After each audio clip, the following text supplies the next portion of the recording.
Hiya, Vinyl Vixen and Slim Shuddy What's up, guys? here at Wrapsesh, showing you some of our favorite fusion tools.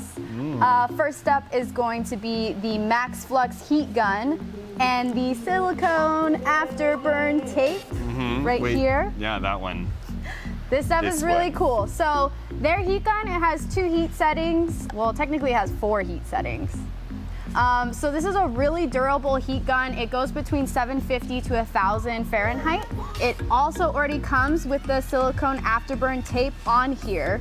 So that's pretty cool. And the good news is if you drop your heat gun or anything like that and you need to replace the heating element, that's less than half the cost of the heat gun and you can just buy that. Silicone tape, one of my absolute favorites. You see that this is on our heat guns and our torches. So this is just a total skin saver.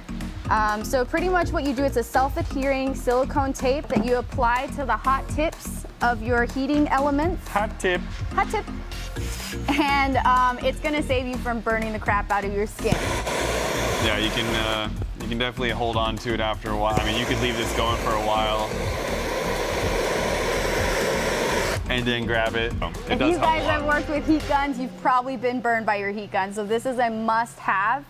You can get all of this stuff at fellers.com or 44tools.com. Find your local Fusion Tools distributor and check it out.